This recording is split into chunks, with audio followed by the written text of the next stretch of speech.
శ్రీమన్మహాగణాధిపతయే నమః. సదాశివసమారంభాం శంకరాచార్యమధ్యమాం అస్మదాచార్యపర్యంతాం వందే గురుపరంపరాం. శ్రీమాత్రే నమః. ప్రేక్షకులందరికీ స్వాగతం.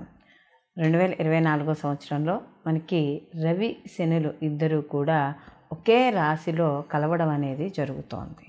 అయితే సహజంగా మనకి గోచార రీత్యా మనకి గ్రహాలు అలా కదులుతూ ఉన్నప్పుడు, అంటే ప్రతి మాసంలోనూ కూడా అలాగే వాటి నిడివిని బట్టి అవి కదులుతూ ఉండడం అనేది జరుగుతుంది. ప్రతి గ్రహము కూడా, అంటే ఒక గ్రహము ఒకే రాశిలో ఒకటి నెల రోజులు ఉంటుంది, ఒకటి 45 రోజులు ఉంటుంది ఒక గ్రహం, ఇంకొక గ్రహము ఇలా ఒక 28 రోజులని, లేకపోతే మళ్ళీ వక్రీకరించి ముందుకు వెళ్ళమని, ఇలా రకరకాలుగా మనకి వాటి యొక్క స్థితులను బట్టి మారుతూ ఉంటాయి. కొన్ని అయితే మనకి మనం చెప్పుకున్నప్పుడు సహజంగా ఇప్పుడు శని భగవానుడు అయితే 2.5 సంవత్సరాలు ఇలా ఒకే రాశిలో సంచారం చేయడం అనేది జరుగుతుంది. అయితే ఇక్కడ రవి ప్రతి మాసము ఒక్కొక్క రాశిలోకి ఆయన సంచారం చేయడం అనేది జరుగుతుంది.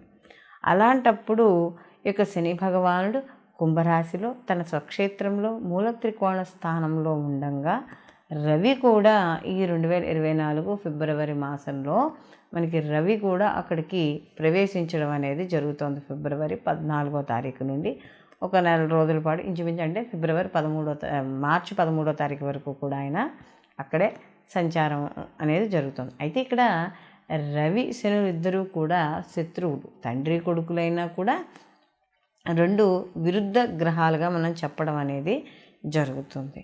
అయితే ఇక్కడ మనకి రవి ఆత్మకారకుడు, ఈయన తండ్రి, అలాగే రాజకీయాలకి, ప్రభుత్వ రంగాలకి, ప్రభుత్వ రంగంలో పనిచేస్తున్న ఉద్యోగస్తులు వీళ్ళందరికీ కూడా అధికారము, విల్ పవరు, నెక్స్ట్ వచ్చి ఒక రకమైన అథారిటీ మనం చెప్తాం కదా. ఎందుకంటే రవి జాతకంలో మనం చెప్పేటప్పుడు కూడా నవగ్రహాల్లో కల్లా రాజు మనం రవి అని చెప్పడం అనేది జరుగుతుంది. ఒక రూల్ అనమాట, ఒక రూల్ చేస్తాడు మనకి. అయితే ఇక్కడ శని భగవానుడు వచ్చేటప్పటికి ఏమవుతుంది అంటే కర్మకారకుడు, అలాగే ఒక పద్ధతులు, ఒక మంచి, ఒక ఇది చెడు, ధర్మబద్ధమైన జీవితము, ఇలాంటి వాటి అన్నింటికీ సహనము, ఓర్పు, ఒక రకమైన అంటే ఒక నియమ నిబద్ధతలతో వెళ్ళడం, అంటే ఇలా అనుకుంటే ఇలాగే వెళ్ళడం, అది కూడా ధర్మబద్ధంగా. అధర్మబద్ధంగా శని భగవానుడు ఎప్పటికీ కూడా అధర్మానికి ఎప్పుడూ కూడా ఆయన వ్యతిరేకమే. సేవా కార్యక్రమాలు, ఒక్కోసారి బద్ధకము, ఇలాంటివన్నీ కూడా ఈ శని ఇచ్చే కారకత్వాలుగా కనబడుతూ ఉంటాయి. అలాగే ఇక్కడ కూడా ఈయన కూడా గవర్నమెంటు, రాజకీయాలకి వాటికి కూడా కారకుడు. అయితే ఈ రెండు మరి నెల రోజులు ఒకే రకంగా ఉంటుందా అంటే ఒకే రకంగా ఏముండదు. ఒక డిగ్రీలు 10 నుండి 15 డిగ్రీల మధ్య కానీ ఈ రెండు గ్రహాలు కలిసినప్పుడు ఆ యొక్క ఏదైతే తీవ్రత ఉందో ఆ తీవ్రత అనేది కనపడుతూ ఉంటుంది ముఖ్యంగా. కాబట్టి ఆ తీవ్రత అనేది, అంటే ఈ రవిశని కలగ వల్ల ఆ సమయంలో మాత్రమే, అంటే 10 డిగ్రీల నుండి 15 డిగ్రీలు ఉన్న సమయంలో ఏ రోజులైతే ఉన్నాయో ఆ రోజుల్లో మాత్రమే కాస్త నీచ ఫలితాలు పొందడం అనేది జరుగుతుంది. కాబట్టి అసలు వీళ్ళకి ఎటువంటి ఫలితాలు ఉంటాయి ఏమిటి అనే విషయాన్ని ఇప్పుడు మనం ద్వాదశ రాశుల వారికి తెలుసుకుందాం. వృశ్చిక రాశికి రాశాధిపతి వచ్చి కుజుడు. వృశ్చిక రాశిలోకి మనకి విశాఖ 4వ పాదము, అనురాధ 1, 2, 3, 4 పాదాలు, అలాగే జ్యేష్ఠ 1, 2, 3, 4 పాదాలు మనకి వృశ్చిక రాశిలోకి రావడం అనేది జరుగుతుంది. అయితే ఈ వృశ్చిక రాశికి ఆల్రెడీ వీళ్ళకి అర్ధాష్టమ శని అనేది నడుస్తుంది 4వ స్థానంలో. గత కొంతకాలంగా కాస్త కొంత ఇబ్బంది పడుతున్నారు కొంతమంది ఇబ్బంది పడుతున్నారు, కొంతమందికి కూడా కలిసి రావడం కూడా జరుగుతుంది. ఎందుకంటే శని కర్మకారకుడు, మనం చేసే పనిని బట్టే మనకు వచ్చే యొక్క మంచి కానీ చెడు కానీ ఉంటుంది అని చెప్తారు. కాబట్టి ఇక్కడ ఎవరైతే ధర్మాన్ని పాటిస్తారో వాళ్ళకి అర్ధాష్టమ శని అయినా కూడా మంచి ఫలితాలే ఉంటాయి. అలాగే ఎవరైతే అధర్మాన్ని పాటిస్తున్నారో వాళ్ళకి నిజంగా శని యొక్క స్థితి బాగున్నా కూడా వాళ్ళకి కొంత వ్యతిరేక ఫలితాలు పొందడం అనేది జరుగుతుంది. అయితే ఇక్కడ ఈ 4వ స్థానంలో, అంటే ఈ యొక్క గృహము, ఈ యొక్క వాహనాలు, ఇలాంటి స్థానాల్లో ఎప్పుడైతే రవి కూడా చేరాడో కాస్త వాహనాలు నడిపేటప్పుడు కానీ ఇలాంటప్పుడు కాస్త జాగ్రత్త వహించాలి. అలాగే ప్రయాణాల్లో ఆటంకాలు కలుగుతాయి, ప్రయాణాల్లో శ్రమ ఉంటుంది, ఇలాంటివన్నీ కూడా జాగ్రత్తగా వహించుకుంటూ ఉండాలి. ఎందుకంటే కాస్త ఎలా అంటే కొన్ని ప్రయత్నాలు లోపాల వల్ల కావచ్చు, ఏవైనా కొంత చికాకులు కూడా ఏర్పడతాయి. అలాగే వీళ్ళకి కాస్త స్థానచలనాలు, అలాగే కాస్త ఇబ్బందులు, బంధువుల వల్ల కాస్త ఇబ్బందులు, అంటే కాస్త ఏదైనా ఒక పేపర్లు ఎక్కడైనా ఇంటి పేపర్లు ఇక్కడ అక్కడ తెలియక ఈ సమయంలో పెడితే మాత్రం కాస్త నష్టపోయే అవకాశం అనేది ఎక్కువగా కనబడుతోంది.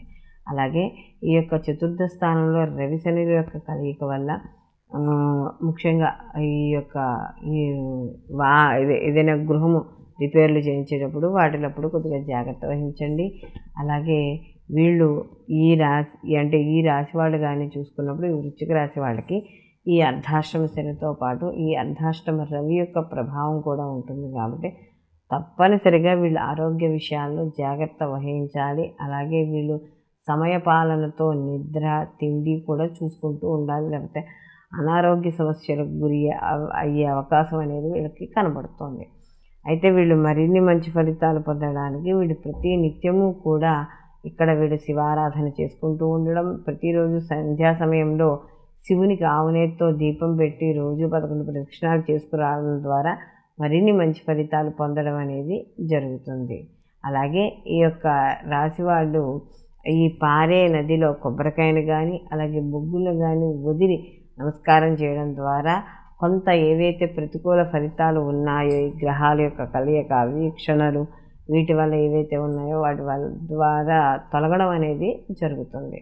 మనము ప్రతి రాశికి సంబంధించి ఈ శని భగవానుడు రవిల యొక్క కలయిక గురించి మనం చెప్పుకున్నాం. అంటే వీళ్ళకి ఉండే శుభ ఫలితాలు ఏమిటి, అశుభ ఫలితాలు ఏమిటి అనేది మనం చెప్పుకున్నాం. అయితే ఇక్కడ ఇవి గోచార ప్రకారం మనం చెప్పుకునే ఫలితాలు. అంటే ఈ నెల రోజుల సమయంలో ఈ యొక్క రవి మరియు శని భగవానుడి యొక్క కలయిక వల్ల ఆ రాశికి, అంటే మనం ఇప్పుడు ఏ రాశి అయితే చెప్పుకున్నామో ఆ రాశికి వచ్చే ఫలితాలు. అయితే ఇక్కడ మనం చెప్పుకున్నట్టుగా సహజంగా మనం ఈ రవి శని యొక్క కలయిక అనేటప్పుడు యుద్ధంతో మనం భావించినట్టుగా ఉంటుంది. ఎందుకంటే తండ్రి కొడుకులకు ఎలా పడదో అలాగే ఈ రవి శనువులు కూడా కలిసినప్పుడు ఇక్కడ పడకపోవడం అనేది ఉంటుంది. అయితే కొంత స్థితులను బట్టి కానీ వాటి యొక్క ఏవైనా శుభగ్రహ వీక్షణలు కానీ ఏవైనా ఉన్నా కూడా కొంతవరకు అనుకూలమైన ఫలితాలు పొందడం అనేది కూడా జరుగుతుంది. అయితే ఇక్కడ తన ఇంట్లోకి తండ్రి వచ్చాడు కాబట్టి ఎంతో కొంతవరకునైనా కూడా సహనం అనేది ఎందుకంటే శని భగవానుడు ధర్మానికి ప్రతీక కాబట్టి ఆయన్ని శత్రువుగా ఈయన భావిస్తాడేమో కానీ ఈయన తండ్రిని మరీ అంత శత్రువుగా ఈ శని భగవానుడు చోటు. ఎందుకంటే పెద్దలంటే గౌరవం ఉన్నవాడు, తల్లిదండ్రులను సేవించేవాడు. తల్లిదండ్రులను సేవిస్తే ఆయన యొక్క అనుగ్రహం అనేది ఖచ్చితంగా పొందుతామని అందరికీ తెలుసు.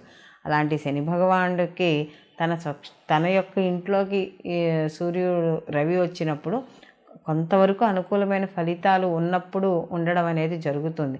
ఓ పీరియడ్ ఆఫ్ టైంలో మాత్రం ఆ యొక్క డిగ్రీల దగ్గరకు వచ్చినప్పుడు మాత్రమే కొద్దిగా వ్యతిరేకత అనేది ఉంటుంది. అయితే ఈ యొక్క మనం ఇప్పుడు మనం చెప్పుకున్న గోచార ఫలితాలతో పాటుగా వ్యక్తిగత జాతకాలు తప్పనిసరిగా పరిశీలనలోకి తీసుకోవాలి. ఇప్పుడున్న ఒక జాతకస్తుడు ఉంటే ఇప్పుడున్న స్థితి ప్రకారం అతని జన్మజాతకం ఎలా ఉంది, అతని జన్మజాతకంలో రవి శనుల యొక్క స్థితి ఎక్కడ ఉంది, వాళ్ళు అప్పుడు ఆ స్థితిలో ఎన్ని బిందువులు ఇచ్చారు, ఇప్పుడు గోచార ప్రకారం ఎన్ని బిందువులు ఇస్తున్నారు, ఇన్ని రకాల మనం క్యాలిక్యులేషన్స్ చేసుకుని మాత్రమే వీళ్ళు పూర్తిగా శుభ ఫలితాలను ఇస్తారా, పూర్తిగా అశుభ ఫలితాలను ఇస్తారా ఏమిటి అనేది చూసుకోవాలే తప్ప ఎలా అంటే ఏదో ఇక్కడ బాగాలేదు కాబట్టి పూర్తిగా బాగుండదు, లేదా మనకి బాగుంది కాబట్టి పూర్తిగా బాగుంటుంది అనే భావన అనేది ఉండకూడదు. కాబట్టి ఇటు గోచారము అటు జన్మజాతక ఫలితాలు రెండింటినీ కూడా తప్పకుండా పరిశీలనలోకి తీసుకోవాలి. సర్వే జన సుఖినో భవంతు, లోకా సంస్థ సుఖినో భవంతు.